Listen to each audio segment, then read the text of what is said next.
আমার মেয়েটা তো বিধবা হয়ে গেল। বৌমা যেদিন থেকে আমার বয়সে পা দিয়েছে সেদিন থেকে ও আমার মেয়ে, ওর বিষয়ে আমি বুঝবো। তোমার সাথে আমার জরুরি কিছু কথা আছে। আমার কখনো যদি দুঃসময় আসে তুই আমার পাশে থাকবি। তো বাবা হিসেবে আজকে তোকে একটা অনুরোধ করতে চাই। জয়ী তোর ভাইকে ভালোবেসে বিশ্বাস করে আমাদের বাড়িতে এসে ও আমাকে তোর মাকে অসম্ভব রকমের সম্মান করে। ও খুব একা হয়ে গেছে রে। ওই বিষয়গুলি আমি নিতে পারছি না। যে বাবা হিসেবে আমি একটা দায়িত্ব পালন করছি। তুই আমাকে কথা দে, তুই ওকে বিয়ে করবি। তোমার মাথা ঠিক আছে? বাবা উনি আমার ভাইয়ের ওয়াইফ, এইটা তো কখনোই চেঞ্জ হবে না। আমার মাথা থেকে এটা কখনো সরবে না, এটা ইম্পসিবল। সরি বাবা। আমি শুধু তোর কাছে জানতে চাচ্ছি তুই রাজি আছিস কিনা। তুমি বলো না, মানে এটা এটা ইম্পসিবল, কখনোই সম্ভব না। তুই যদি রাজি না হোস আমি জয়ীকে নিয়ে এই বাড়ি থেকে চলে যাবো। আমি জানি আপনি আমাকে কোনোদিন ক্ষমা করতে পারবেন না। আমার কারণে আপনাকে এরকম একটা সিচুয়েশন ফেস করতে হচ্ছে। আমি এটাও জানি যে আপনি কোনোদিন আমাকে ওয়াইফ হিসেবে মেনে নিতে পারবেন না। না পারাটাই তো স্বাভাবিক। আপনার জায়গায় অন্য কেউ হইলেও তো একই জিনিস হতো।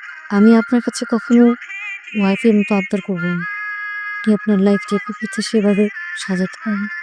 আমার প্রতি আপনার কোনো দায়বদ্ধতা নেই। আমি সরি, এমন একটা সিচুয়েশন, আমি একটা মেয়েকে অনেক ভালোবাসি। কারণ আমার জীবনে একটা মানুষ থাকার পরেও আমি অন্য আরেকটা মানুষকে বিয়ে করেছি। আমার যে এখন কি করা উচিত এটাই বুঝতে পারছি না।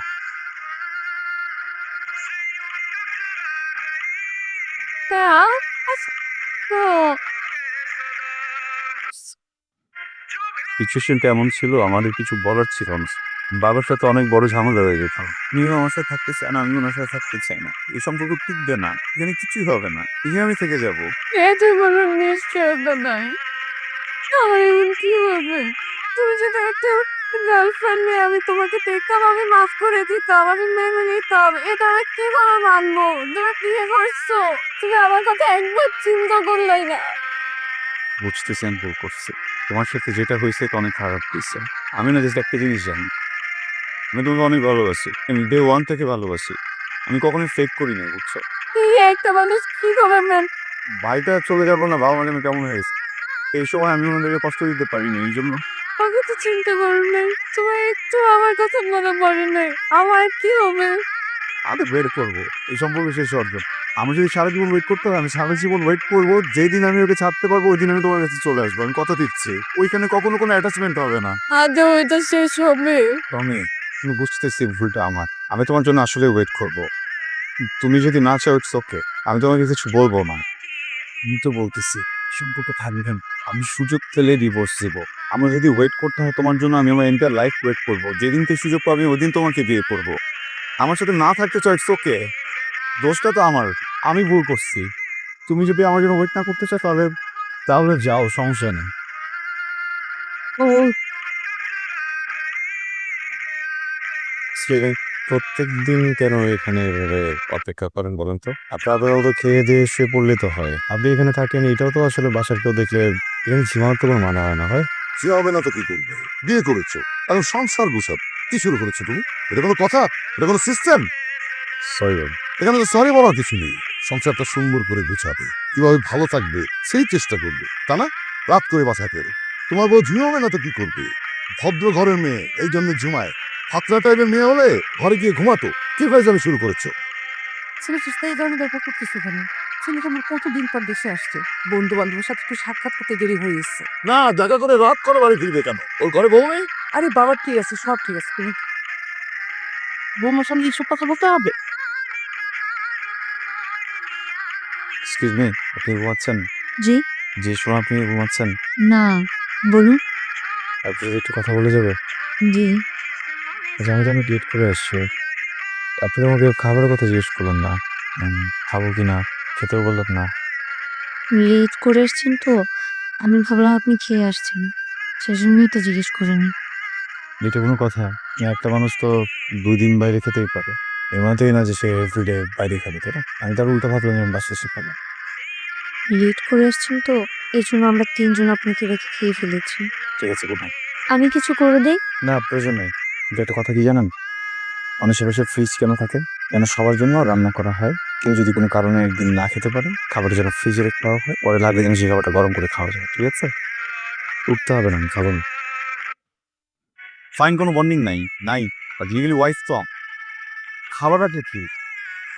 কদলাজ আমার ভাই আদৌ খেয়ে থাকতো নাকি? আপনার ভাই বাসায় যেটা রান্না করার থাকতো সে খাবারটাই দিত। আর আপনার ভাই এত রাত করে বাসায়, আর বাসায় আসার আগে সে আমাকে সবসময় বলে দিত সে কি খেতে চায়।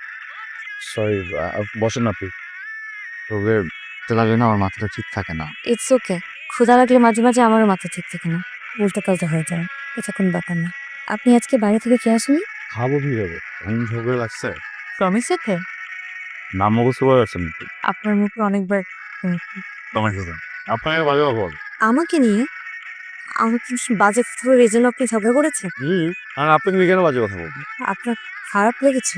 খারাপ খারাপ লাগবে না, মানে দেন আপনি তো আসলে ফ্যামিলির মেম্বার।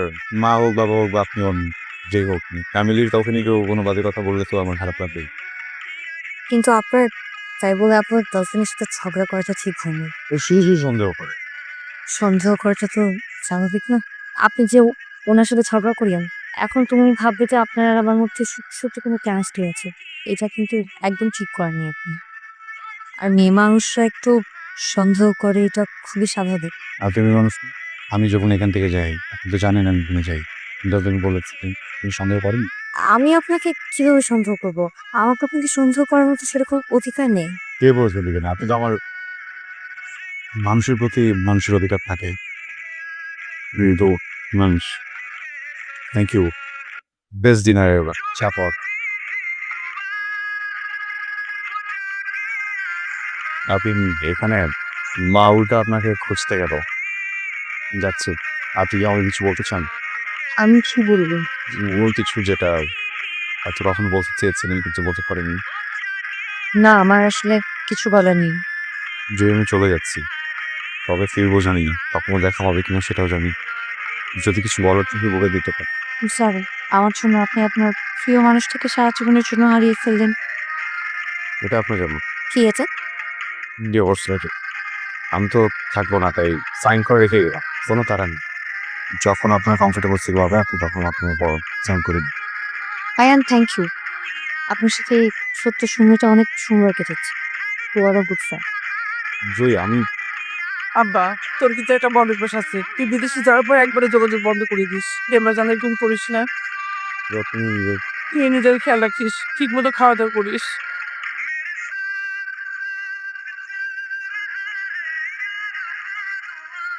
প্রিয় বউ, আমি আসলে খুব সরি। এই পুরোটা সময় হাজবেন্ড হিসেবে যেভাবে থাকা উচিত ছিল সেইভাবে থাকতে পারিনি। আসলে এত অল্প সময় ব্যাপারটা মেনে নেওয়া আমার জন্য খুব কঠিন ছিল। দেশে আসতে না আসতেই বিয়ে, তারপর প্রমির বিষয়টা, সবকিছু মিলিয়ে আমি একটু পেঁচিয়ে ফেলেছিলাম। হয়তোবা প্রমির সাথে বিচ্ছেদের দিন আমি একটু খারাপ ফিল করছিলাম, কারণ এই সম্পর্কটা আমার আর আপনারই ছিল।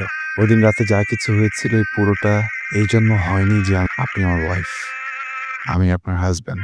আসলে একটা অধিকারের জায়গা আছে, কিন্তু এরপর কি বলবো না বলবো বুঝে উঠতে পারছিলাম না। ভেবেছিলাম হয়তো আপনি কিছু বলবেন, আপনিও কিছু বলেননি, আর আমিও কিছু ফেস করতে পারছিলাম না।